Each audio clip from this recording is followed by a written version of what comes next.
एक ए जो है वो एक डिस्प्लेसमेंट है, वो एक वेक्टर है, तो हमने उसको ए वेक्टर से लिख लिया है।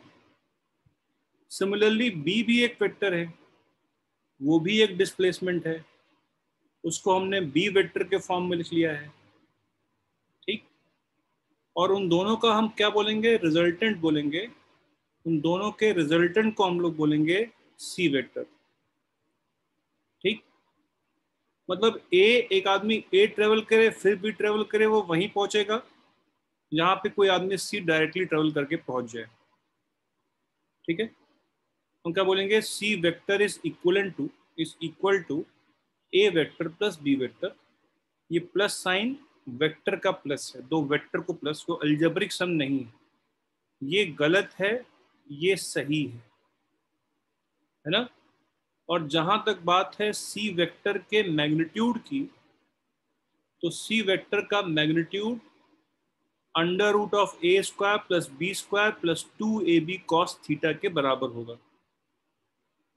ठीक है, इन दो वेक्टर्स का रिजल्टेंट एक नया वेक्टर हो जाएगा जिसकी एक नई डायरेक्शन होगी। दो वेक्टर को ऐड करने के बाद क्या मिलेगा, एक वेक्टर ही मिलेगा। इस दो वेक्टर का सम क्या हो जाएगा, एक नया वेक्टर हो जाएगा जिसकी डायरेक्शन क्या होगी, ना ए के लॉन्ग होगी ना बी के लॉन्ग होगी, और उसका क्या, एक नई डायरेक्शन भी होगी। बोलो बोलो। Yes yes sir. अब अगर मान लो सी वेक्टर एंगल बना रहा हो फाई विथ ए वेक्टर, तो can we find the value of phi? Can we find the value of yes phi? Sir. कैसे? अगेन एक राइट एंगल बनाना पड़ेगा, राइट एंगल ट्रायंगल बनाना पड़ेगा। इस बड़े वाले राइट एंगल ट्रायंगल में ये वाली साइड हो जाएगी कितनी, sir Y. Sir Y. B sine theta बताया था बी क्या? Sine yes theta. Sir, B sine अच्छा थीटा कह ये वाली सकते हैं। साइड हो जाएगी B cos theta, B cos theta. And therefore tan phi will be equal to B sine theta upon A plus B cos theta. b sin theta upon a plus b cos B theta। Cos थी। b sin theta ये वाली length कितनी हो गई, a plus B cos theta के बराबर होगी। तो ये वाला फॉर्मूला ही है दो वेक्टर को एडिशन करने का फॉर्मूला। बस हमने क्या नई चीज नहीं सीखी, नोटेशन करने का सिंबल क्या हो गया, सी वेक्टर बराबर ए वेक्टर प्लस बी वेक्टर। ठीक, अब जिस तरीके से आपको बस ये बात समझ लेनी, जिस तरीके से डिस्प्लेसमेंट ऐड कर रहे हैं ना, जिस तरीके से डिस्प्लेसमेंट, डिस्टेंस नहीं, अगर कोई बोले what is the distance travelled, तो उसका answer simply A plus B हो जाएगा, वेक्टर नहीं, A distance plus B distance. जिस तरीके से हम लोग डिस्प्लेसमेंट ऐड कर रहे हैं उसी तरीके से हम लोग कोई भी दो वेक्टर्स ऐड करेंगे। जिस तरीके से हम लोग डिस्प्लेसमेंट ऐड कर रहे हैं उस तरीके से हम लोग किन्हीं भी दो वेक्टर्स को ऐड करेंगे, चाहे वो फोर्स को ऐड करना हो, चाहे वो वेलोसिटी को ऐड करना हो, चाहे वो एक्सेलरेशन को ऐड करना हो, चाहे वो डिस्प्लेसमेंट को ऐड करना हो, चाहे वो इलेक्ट्रिक फील्ड को ऐड करना हो, चाहे वो मैग्नेटिक फील्ड को ऐड करना हो। ठीक है, जब भी इन क्वांटिटीज को ऐड करना होगा, आगे मोमेंटम को ऐड करना होगा, तो हम वेक्टर तरीका फॉलो करेंगे। And therefore will discuss about अगला टॉपिक क्या, triangle law of vector addition.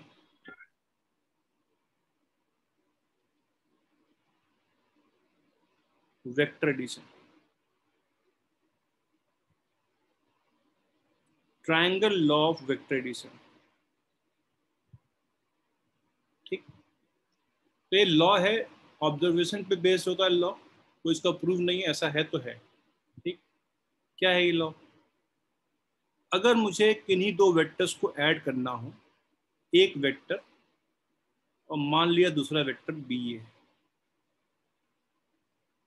ठीक, कोई भी दो वेक्टर कहीं पे भी हो, मुझे मुझे बोला जाए बताओ इन दोनों का सम कितना होगा, इन दो वेक्टर्स का सम कितना होगा। ठीक, to add A vector and B vector, दो वेक्टर को ऐड करके वेक्टर ही मिलेगा ना, यस सर। और एक नया वेक्टर मिलेगा, उसका अलग कुछ मैग्नीट्यूड होगा, उसकी अलग कुछ डायरेक्शन होगी।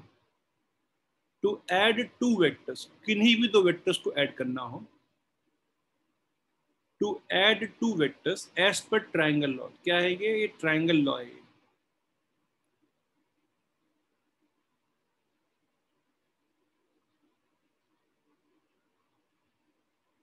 To add two vectors a and b,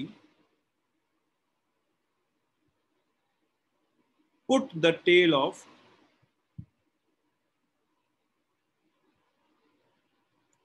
one vector on head of another। एक वेक्टर की टेल को दूसरे वेक्टर के हेड पे रखना है।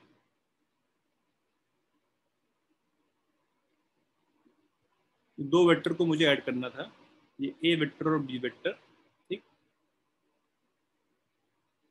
एक वेक्टर की टेल को दूसरे वेक्टर के हेड पे रखना है, ठीक है। ये ट्रायंगल लॉ एक बेसिकली एक मेथड है दो वेक्टर्स को ऐड करने का, ग्राफिकल मेथड, एक वेक्टर दो वेक्टर्स को ऐड करने का, ठीक है। तो ये दो वेक्टर्स हैं, क्या करेंगे हम लोग, लेट अस से बी की टेल को हम लोग ए के हेड पे रखते हैं, ऐसे लाए यहां लाके रख दिया, ठीक है।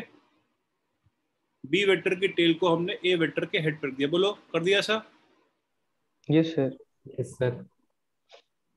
To add a and b, put the tail of one vector on the head of another, ठीक। Vector from tail of first to head of second, vector from, उसके बाद vector from tail of first to head of second is the sum of two vectors। मतलब कौन सा vector, first की tell यहां पर है, दूसरे का हेड यहां पर है, कौन सा वेक्टर, ये वाला वेक्टर। ये वाला वेक्टर इन दोनों डिस्प्लेसमेंट का सम रिप्रेजेंट करेगा, and we will write C vector is equal to A vector plus B vector. समझ में आई बात कुछ,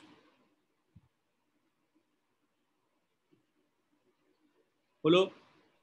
ये वही है जो हमने अभी पढ़ा है। ये एक आदमी यहां से यहां गया, एक वेक्टर ये हो गया, एक आदमी यहां से यहां गया, इसमें तो क्या है, इसमें तो ये वाला वेक्टर का टेल इसके हेड पे रखी हुई है। एक वेक्टर की क्या होती है, एक टेल होती है, एक हेड होती है। टेल एरो जिधर बनी हुई है उसके पीछे साइड में टेल होगी, यहाँ हेड होगी। यहाँ तो हेड रखा ही हुआ है ऐसे इसके ऊपर, है ना, यहाँ तो उसकी बी की टेल ए के ऊपर रखी हुई है। एक आदमी ए जाएगा उसके बाद ही तो बी जाएगा। उन दोनों का सम Yes, कौन sir. सा हो जाएगा, उन दोनों का सम सी हो जाएगा। स्टार्टिंग पॉइंट से एंडिंग पॉइंट के बीच की दूरी। और कोई भी वेक्टर को, ये तो रिक्वायरमेंट नहीं है कि भाई वो वेक्टर डिस्प्लेसमेंट ही होगा। मान लो मुझे दो फोर्स ऐड करने हो, दो वेलोसिटी ऐड करनी हो, दो मोमेंटम ऐड करने हो, उनकी डायरेक्शन अलग अलग है, तो क्या करेंगे, ग्राफिकल तरीका क्या है, किसी भी वेक्टर को अगर ऐसे दे रखे मुझे वेक्टर, मुझे बोला जाएगा इसका सम क्या है बताओ, क्या किया जाएगा, इसकी टेल उठाई जाएगी, यहाँ जाके रख दिया जाएगा, और ये वाला जो वेक्टर हो जाएगा उन दोनों का क्या बोलेंगे, वेक्टर सम बन जाएगा। Sum. समझ में आई बात। Yes, sir. Yes, sir. देखो इधर, अब ये जो सी वेक्टर है, सी वेक्टर अपने आप में नया वेक्टर है। ए सी वेक्टर बराबर ए वेक्टर प्लस बी वेक्टर तो बोलना सही है, लेकिन सी बराबर ए प्लस बी बोलना गलत है, दिस इज रॉन्ग, ठीक। क्योंकि अगर हमने वेक्टर के ऊपर एरो नहीं बनाया तो वो स्केलर है, फिर सी का मैग्नीट्यूड ए प्लस बी के बराबर नहीं है। अगर हम बोलते टोटल डिस्टेंस टोटल कितना है तो ए प्लस बी के बराबर होता है। जहां तक बात है सी के मैग्नीट्यूड की, तो वो बराबर है, जहां तक बात है सी के मैग्नीट्यूड की, तो वो बराबर है A square plus B square plus 2ab cos theta के बराबर। ये हमने लास्ट क्लास में देखा था, फिर ट्रायंगल की प्रॉपर्टी, पर जब ट्रायंगल बनेगा तो ट्रायंगल की प्रॉपर्टी लगेगी, ठीक है। जब ट्राइंगल बनेगा तो ट्राइंगल की प्रॉपर्टी ही लगेगी, सी वेक्टर का magnitude under root of A square plus B square plus 2ab cos theta के बराबर। बोलिए, ठीक है? Yes, sir. Yes sir. तो देखो इधर, अगर ये समझ में आ गया हो, we'll discuss some examples.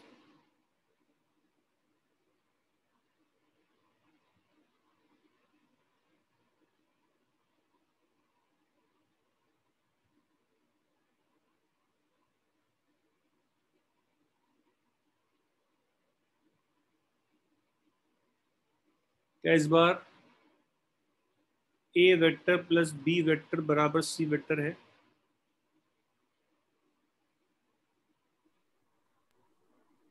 Yes, sir. Yes, sir. Answer is yes.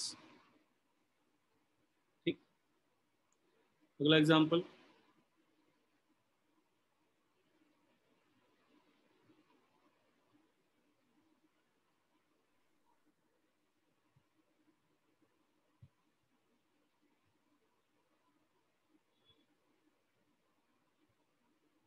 इस ट्रायंगल में ए बी और सी के बीच में आपस में क्या रिलेशनशिप है? Sir, A plus C Sir, is equal to B. A A, vector plus C vector is equal to B vector. B vector, yes, sir. ठीक है, पक्का? इस वाले Yes, triangle sir. A vector plus C vector is equal to B vector as per triangle. ठीक, क्योंकि सी की tell जो है वो ए के हेड पे रखी हुई है और बी वेक्टर इनका रिजल्टेंट है। समझ में आई बात?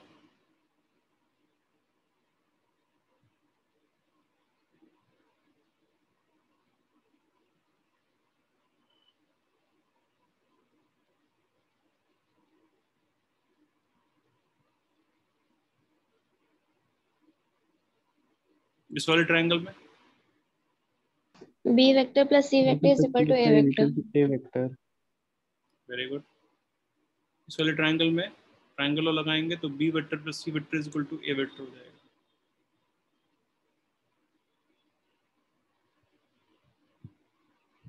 समझ में आ रहा है सबको?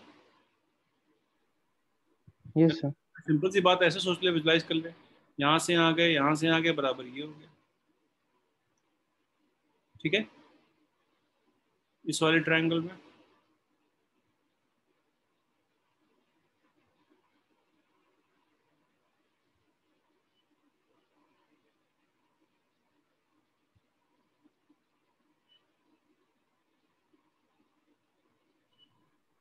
R1 plus D is R1 equal vector to plus R2. D1 vector is equal to R2 vector.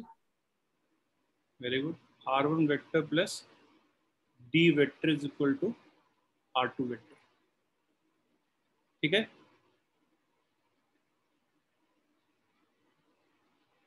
Example और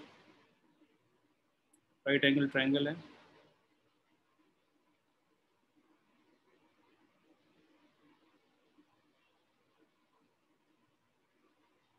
इस ट्रायंगल में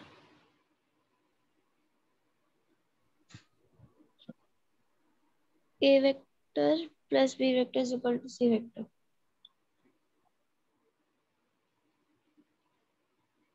देखो इधर,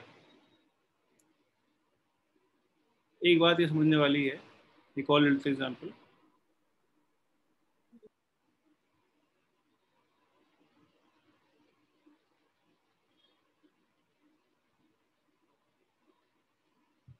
इस वाले ट्रायंगल में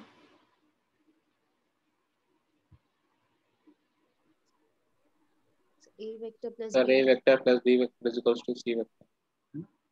ऐसा कुछ नहीं होता वेक्टर एडिशन में। अलजेब्रिक दिमाग में क्या होता है, अलजेब्रिक होता है, तो आपको लगता है A plus B plus C is equals to 0 हो जाएगा. A plus B plus C equal to 0 नहीं हो जाएगा। इस केस में नहीं हो जाएगा, किसी और केस में होगा। Sir, right angle में होगा sir. नहीं नहीं, कहीं नहीं होगा। सुनो सुनो, अभी देखो, अभी ध्यान दो, ये vector addition is different game altogether. ठीक है, ऐसा नहीं होगा कि दो वेक्टर को ऐड करने के बाद आपको जो वेक्टर मिलेगा वो बड़ा मिलना चाहिए। देखो इस केस में वेक्टर से हमसे क्या लिखा जाएगा, ए वेक्टर प्लस बी वेक्टर बराबर सी वेक्टर। इसका बिल्कुल ये मतलब, कभी भी ये मतलब नहीं होगा, हम नहीं बोल सकते ऐसा कि सी वेक्टर का मैग्नीट्यूड ए और बी से बड़ा होगा, है ना। इनफैक्ट सबसे छोटा वेक्टर कौन सा है इन तीनों में से? C vector. छोटा सर वेक्टर। सी। और हम बोल रहे हैं कि सबसे छोटा वेक्टर दो बड़े वेक्टर का सम है, ऐसा हो सकता है वेक्टर में, इसमें कोई दिक्कत की बात नहीं, इसमें कोई कंफ्यूजन या डाउट नहीं आना चाहिए क्या हो गया, ये क्या हो रहा है। तो ट्रायंगल लॉ है वो ट्रायंगल लॉ है, वही अप्लाई करना होगा दो वेक्टर को ऐड करने के लिए, ठीक। अगर ट्रायंगल नहीं बना हुआ है ना, यहाँ तो ट्रायंगल बने हुए हैं, अगर ट्रायंगल नहीं बना हुआ है, जैसे यहाँ पर ट्रायंगल नहीं बना हुआ है, कोई चिंता की बात नहीं है। आप क्या कीजिए, अगर ट्रायंगल नहीं बना हुआ है तो कोई चिंता की बात नहीं है, आप किसी भी एक वेक्टर को मूव कराइए, लड़त से बी वेक्टर को मूव कराते हैं, ठीक। कहाँ रख दें? ए वेक्टर के हेड, इनका रिजल्टेंट सी वेक्टर ही हो जाएगा, ठीक। बोलो। या ऐसा भी हो सकता है कि आपको लगे कि क्यों ना हम ए वेक्टर की टेल को बी वेक्टर के हेड पे रखें, तो क्या कोई फर्क आ जाएगा? आंसर इज नो, कोई फर्क नहीं आएगा, वेक्टर वही रहेगा। अगर हम ए वेक्टर की टेल को बी वेक्टर के हेड पे रखेंगे, ठीक है, तब भी जो रिजल्टेंट वेक्टर होगा वो वही रहेगा जो पहले था, सी। देखो इन दोनों की ना मैग्नीट्यूड चेंज है ना डायरेक्शन चेंज है, ना इनके मैग्नीट्यूड में कोई चेंज आ रहा है, मैग्नीट्यूड भी इनका सेम होगा, इनकी डायरेक्शन, दोनों वेक्टर आपस में पैरेलल ही होंगे, ठीक। तो इससे कोई फर्क नहीं पड़ता कि आप किसकी टेल किसके हेड पे रख रहे हैं, लेकिन आपको फिर भी ट्रायंगल बनाना पड़ेगा। सिंपल सी बात ऐसी है, किन्हीं भी दो वेक्टर्स के लिए थर्ड साइड ऑफ ट्रायंगल,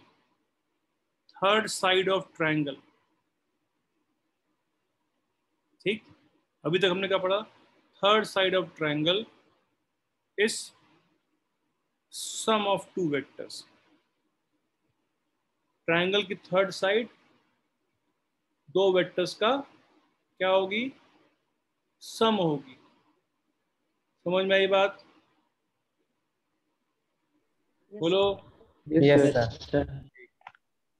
तो आपको ऐसे ट्रायंगल बनाना पड़ेगा, ठीक है। अब बिफोर यू प्रोसीड, अभी ट्रायंगल लॉ के बारे में और डिस्कशन करना है। Will now discuss briefly about,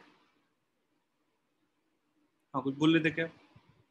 angle between two vectors.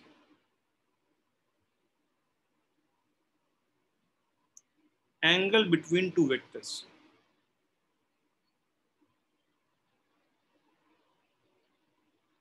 दो वेक्टर्स के बीच में कौन सा एंगल हम बोलेंगे?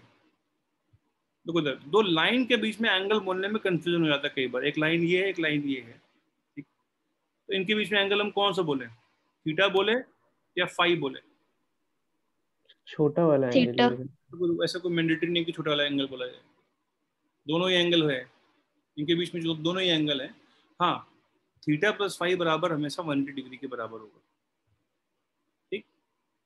तो दोनों एंगल एक्सेप्टेबल एंगल है, कोई दिक्कत की बात नहीं। भाई ये कमी है इनके बीच में, एंगल कैसे डिफाइन किया जाए? लेकिन तो वेक्टर्स में हम कमी हटा देते हैं, कैसे?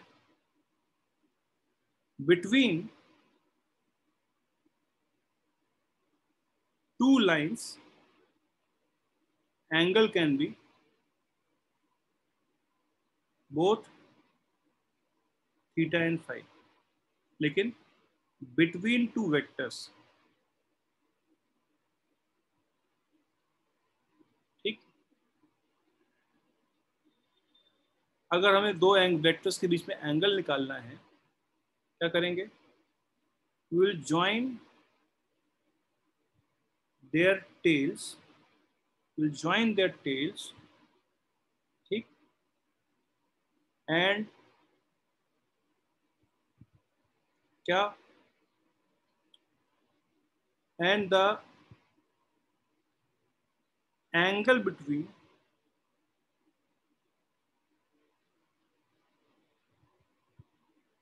their positive directions will be angle between them, ठीक। तो दो वेक्टर्स के बीच में अगर एंगल हमें डिफाइन करना है, जैसे एक वेक्टर ए ये रहा, दूसरा वेक्टर बी ये रहा, ठीक है। इसको अगर पीछे एक्सटेंड कर दें तो जिधर एरो है उसी साइड में उनकी पॉजिटिव डायरेक्शन है। ये एंगल इनके बीच में थीटा है, ये एंगल इनके बीच में फाई है, तो इनके बीच में एंगल कौन सा, थीटा या फाई? थीटा। थीटा। इनके बीच में जो एंगल है वो सिर्फ थीटा है। Angle between A vector and B vector is theta, ठीक। यहाँ कोई कंफ्यूजन नहीं है। कई बार कंफ्यूजन ऐसा होता है जब मान लो दोनों की टेल नहीं जुड़ी हुई है, ठीक है। जैसे एग्जांपल के लिए ए वेक्टर ये है और बी वेक्टर ये रहा, ठीक। अगेन हमारे पास कंफ्यूजन हो सकता है कि हम जिसका एंगल डिफाइन करें। अच्छा एक मिनट, अभी मैं एक मिनट जाइए, ठीक है। Yes sir. तो जब फिर से बता दूं एक बार, जब एंगल लिया जाएगा दो वेक्टर्स के बीच में तो उनके पॉजिटिव साइड के बीच में एंगल लिया जाएगा। ये ए, इस केस में तो दोनों की टेल जुड़ी हुई है, पॉजिटिव साइड निकालना बहुत आसान है। इस केस में दोनों की टेल आपस में कनेक्टेड नहीं है, तो उनको क्या करेंगे, हम ए की पॉजिटिव इधर बोलेंगे, बी की पॉजिटिव इधर बोलेंगे, इनके बीच में एंगल फाई होगा ना कि थीटा होगा। वही केस यहाँ पे भी है, ये ए इधर है, ये बी इधर है, ये ए इधर की तरफ है, ये बी इधर की तरफ है। इनकी पॉजिटिव साइड क्या हो गई, इनकी पॉजिटिव साइड ये और ये हो गई ना, तो इनके बीच में ये वाला एंगल हो गया क्या, 150 डिग्री वाला, है ना। या एक काम कर सकते हैं, अगर ऐसा कोई केस दे रखा है जहां दोनों की टेल नहीं जुड़ी हुई है, दोनों की टेल जोड़, दोनों वेक्टर को शिफ्ट कर देते हैं, या किसी भी एक वेक्टर को शिफ्ट कर देते हैं। जैसे यही वाला केस है, ठीक है, यहाँ अभी दोनों की टेल नहीं जुड़ी हुई है, ठीक। क्या करें, ए वेक्टर को शिफ्ट करके यहाँ ले आए। अब टेल जुड़ गई इनकी, बोलो, अब इनकी टेल जुड़ गई, है ना। अब ये वाला यस एंगल सर। कितना हो जाएगा, इनके पॉजिटिव साइड के बीच में एंगल हो जाएगा जब टेल जुड़ी हुई है, तो ये 150 डिग्री के बराबर हो जाएगा, ठीक। एक और लेते हैं एग्जांपल,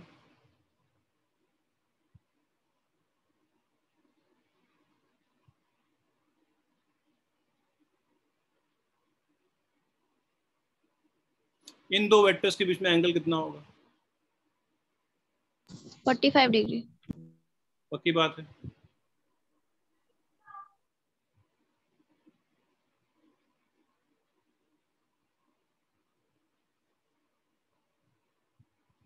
कितना होगा,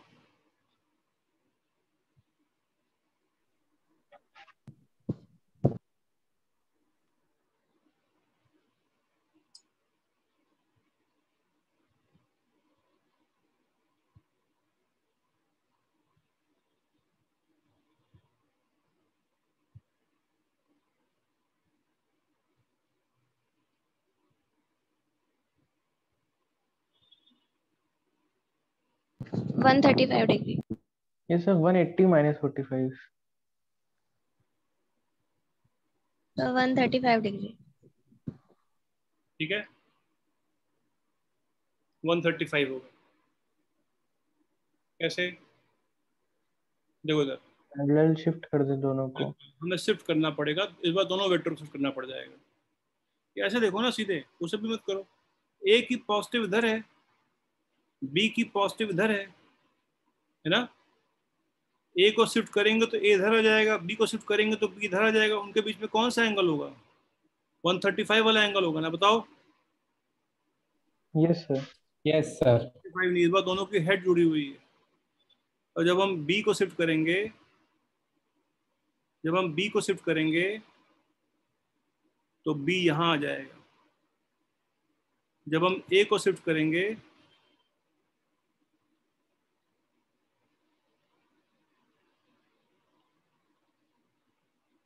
तो ए यहाँ आ जाएगा, ठीक है। इनके पॉजिटिव साइड के बीच में एंगल ये वाला होगा, कितना, 135 डिग्री। समझ में आई बात, ठीक। ये चीज क्लियर होनी चाहिए कि दो वेक्टर्स के बीच में कौन से एंगल को डिफाइन किया जाता है, कौन से एंगल को दो वेक्टर्स के बीच का एंगल बोला जाता है। क्यों, इसलिए क्योंकि जब हम दो वेक्टर्स के सम का लगाएंगे फॉर्मूला, ठीक है, तो हम एंगल इतना थीटा, बोलो, है ना? Yes sir. एंगल थीटा ए और बी के बीच में कौन सा लिया जाएगा? अंदर वाला एंगल लिया जाएगा, बाहर वाला एंगल लिया जाएगा? बाहर वाला। बाहर वाला। बाहर वाला। पॉजिटिव बाहर की तरफ है, तो इनका जो रिजल्टेंट होगा, रिजल्टेंट का मैग्नीट्यूड सी वेक्टर बराबर हम A vector plus B vector बोल देंगे। सी वेक्टर का जो मैग्नीट्यूड होगा वो under root of A square plus B square plus 2ab cos theta के बराबर होगा, ठीक? और कॉस थीटा ये एंगल लिया जाए और ये एंगल लिया जाए तो पूरा चीज बदल जाएगी। क्यों? क्योंकि ये एंगल कितना होगा? ये एंगल कॉस 180 माइनस थीटा होगा, माइनस कॉस थीटा हो जाएगा। 180 माइनस थीटा हो जाएगा, है ना? हाँ सर। ये कितना एंगल हो जाएगा? ये 180 माइनस कॉस, ये एंगल हो जाएगा, सॉरी ये एंगल हो जाएगा 180 माइनस थीटा हो जाएगा। और कॉस 180 माइनस थीटा जो होता है माइनस कॉस, वो कॉस थीटा के बराबर नहीं होता है, वो माइनस कॉस थीटा के बराबर होता है, ठीक है? तो इस फॉर्मूले में थीटा कौन सा एंगल लिया जाएगा? इस फॉर्मूले में बाहर वाला। कौन सा एंगल लिया जाएगा?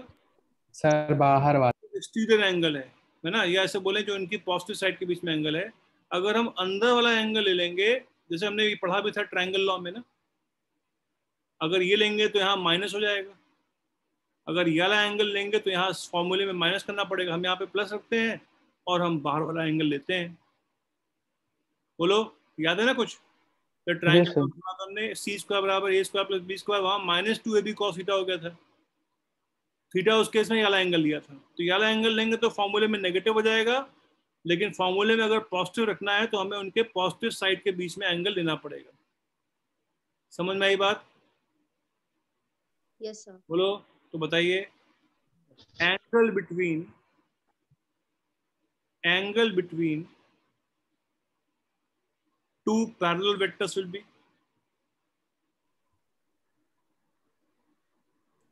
कितना? दो पैरेलल वेक्टर्स के बीच में कितना? 0 डिग्री। 0। और एंगल बिटवीन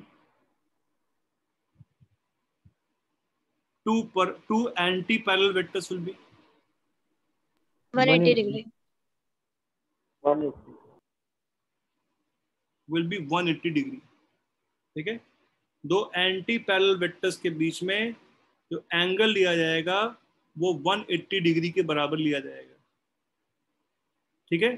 बोलो, उसकी वैल्यू 180, और 180 और 0 बराबर नहीं होते हैं। कॉस 180 कितना होता है? 1। हाँ, -1 होता है। -1। कितना होता है? 1 होता है। तो दोनों बातें बराबर नहीं है। cos 180 -1 के बराबर होता है, cos 0 1 के बराबर होता है, ठीक? तो एंगल अगर अलग अलग है, पैरेलल या एंटी पैरेलल, तो उनके सम भी अलग अलग हो जाएंगे। समझ में आ रही बात? Yes yes sir. सर। जैसे एग्जांपल के लिए यही वाला एग्जांपल लेते हैं।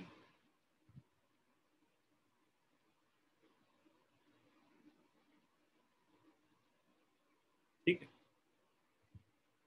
तो C बराबर क्या होगा? A square plus B square, ये एंगल बोलते हैं थीटा, ये एंगल बोल देते हैं फाई। सी स्क्वायर प्लस बी स्क्वायर, ए स्क्वायर प्लस बी स्क्वायर किसके बराबर होगा? सी स्क्वायर किसके बराबर होगा?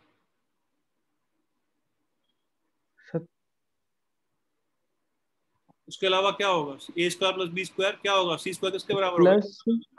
Plus 2ab cos phi। 2ab cos phi। Very good. Five. Yes sir, इसको थीटा में माइनस लिख देंगे। A square plus B square minus 2ab cos theta. cos theta, ये सी स्क्वायर के बराबर हो जाएगा, ठीक है?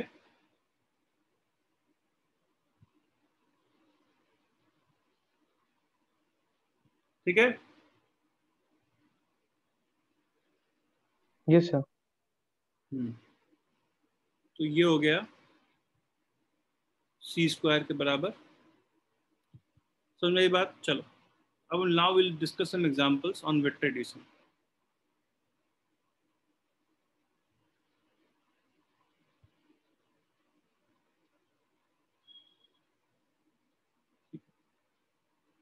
ट्रायंगल लॉ में मालूम है, पहला एग्जांपल मान लेते हैं, हम फोर्सेस के टर्म में बात करते हैं। एक पार्टिकल के ऊपर फोर्स लग रहा है 3 न्यूटन यहाँ पर, और एक फोर्स लग रहा है 4 न्यूटन यहाँ पर।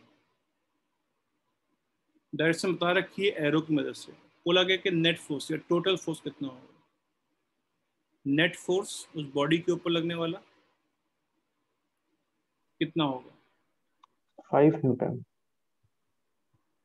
पक्की बात है 5 न्यूटन होगा।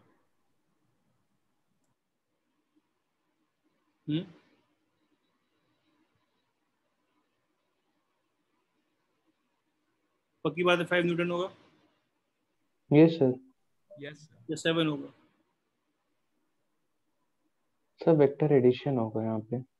किसी के दिमाग में ये तो कंफ्यूजन नहीं है ना कि 5 7 इसका आंसर होगा? बिल्कुल नहीं होगा, एकदम गलत आंसर है।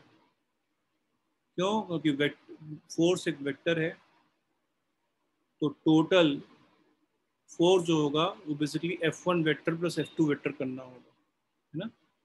अगर मैं इसको F1 वेक्टर बोल दूं, अगर मैं इसको F1 वेक्टर बोल दूं, इसको मैं F2 वेक्टर बोल दूं, भाई वेक्टर है, वेक्टर क्वांटिटी है, क्योंकि मैग्नीट्यूड भी है, डायरेक्शन भी है, तो एरो से ही रिप्रेजेंट करना चाहिए। तो मुझे F1 vector plus F2 vector निकालना है।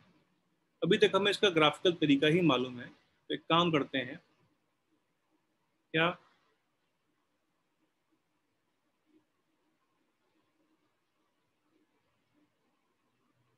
इसकी टेल को इसके हेड पर रख देते हैं। बोलो बोलो, यही करना चाहिए ना Yes, आपने? sir. और तो कोई तरीका नहीं है हमारे पास। किसी एक की टेल को हमने दूसरे वाले के हेड पर रख दिया। ऑर्डर इंपॉर्टेंट नहीं है, ये इससे कोई फर्क नहीं पड़ता कि आपने किसकी टेल को किसके हेड पर रखा हुआ है। ठीक, अब क्या किया, रिजल्टेंट क्या हो जाएगा? पहले वाली टेल से दूसरे वाले का हेड, ये इनका रिजल्टेंट हो जाएगा। ठीक, ट्रायंगल पाइथागोरस थ्योरम के लिए यहाँ कुछ भी नहीं है। अगर ये साइड, तो ये बेसिकली अगर एक फोर्स 3 है, एक फोर्स, तो 5 हम एक ऐसा वेक्टर बनाएंगे, हम क्या करेंगे, इन दोनों के करस्पॉन्डिंग में वेक्टर्स बना लेंगे। उनके मैग्नीट्यूड क्या होंगे, इन फोर्स के मैग्नीट्यूड के प्रोपोर्शनल होंगे। अगर ये वाली साइड 3 की, ये वाली साइड 4 की और ये 90 डिग्री एंगल, तो ये साइड कितनी की हो जाएगी पाइथागोरस थ्योरम से? 5 की हो जाएगी।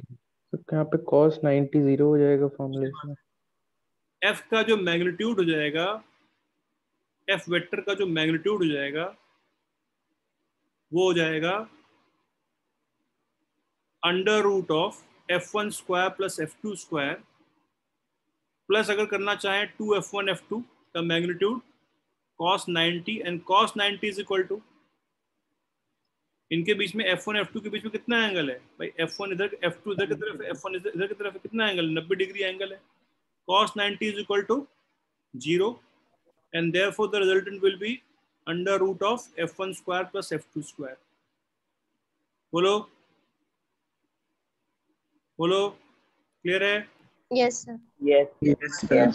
तो ऐसे वेक्टर जो कि आपस में एक दूसरे के परपेंडिकुलर हैं, उनका resultant F1 square plus F2 square या A square plus B square, अगर दो वेक्टर्स हों तो। ठीक, दूसरा एग्जांपल करते हैं। मान लिया जाए एक किसी बॉडी के ऊपर फोर्स F1 इधर लग रहा है, ठीक, और उसी बॉडी के ऊपर एक और फोर्स लग रहा है F2, ऐसे। ठीक, तो उस बॉडी के ऊपर लगने वाला नेट फोर्स कितना होगा? मतलब बेसिकली, हाँ, उस बॉडी के ऊपर लगने वाला नेट फोर्स कितना होगा?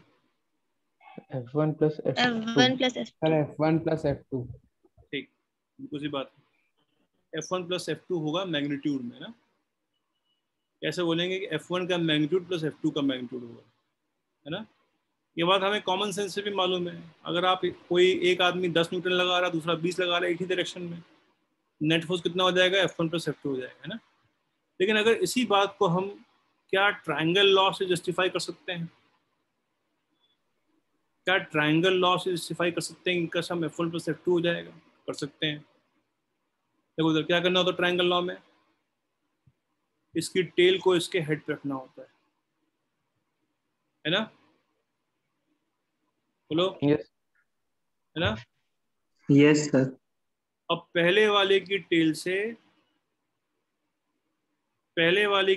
से दूसरे वाले के हेड को जोड़ना होता है।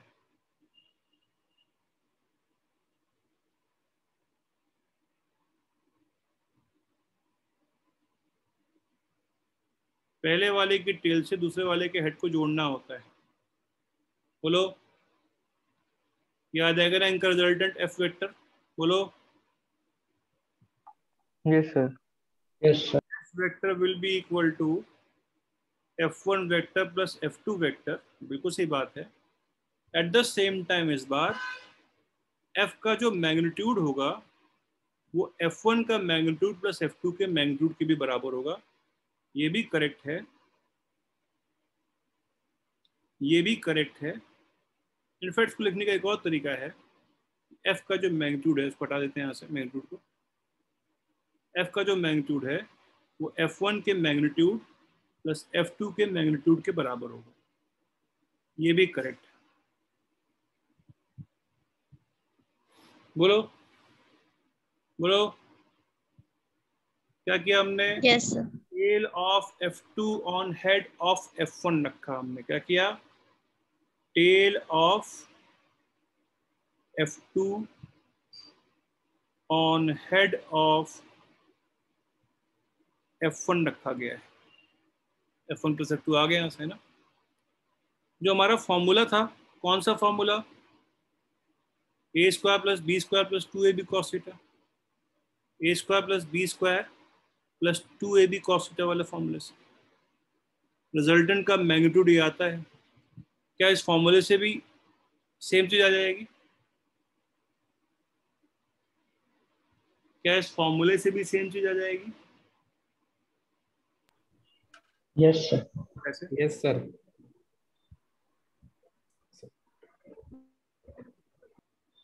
कैसे? सर a प्लस बी का होल स्क्वायर फॉर्मूला बन जाएगा। बेसिकली इनके बीच में एंगल थीटा कितना है? 0 है। दो पैरेलल कितना एंगल होता है? 0 होता है। तो एंगल थीटा कितना है इस केस में? 0 डिग्री। तो कॉस थीटा कितना हो जाएगा? 1 हो जाएगा। ठीक, कॉस थीटा हो जाएगा 1 and therefore C will be equal to a square plus b square plus 2ab under root, and this will be equal to a plus b in magnitude, in terms of magnitude. Yes सुंदर। अब यहाँ पे एक बात है कि भाई जो नेट फोर्स है वो क्या है? नेट फोर्स भी तो वेक्टर है ना। तो ये जो पार्ट दे रहा है हमें, ये हमको क्या दे रहा है? सिर्फ मैग्नीट्यूड दे रहा है।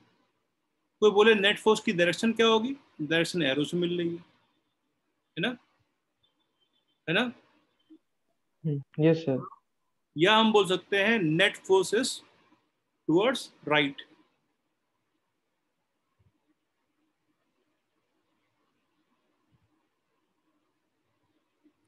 Net force is towards right. ठीक, उसके अलावा थर्ड एग्जांपल, मान लिया जाए एक बॉडी के ऊपर F1 फोर्स लग रहा है और दूसरा फोर्स इसके ऊपर F2 लगाया जाए, दोनों अपोजिट डायरेक्शन में। तो इसके ऊपर नेट फोर्स कितना लगेगा? What will be the net force acting on the body? Sir f2 का मैग्नीट्यूड माइनस f1 का मैग्नीट्यूड।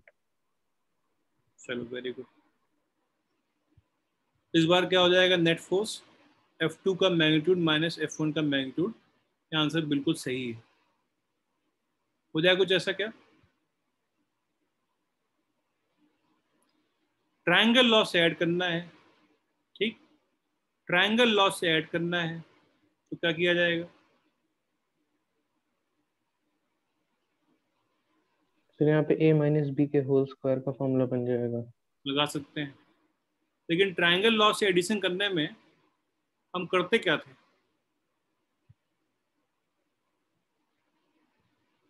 भाई ये F2 वेक्टर है ना, हम क्या करेंगे, F1 के हेड को क्या करेंगे हम लोग,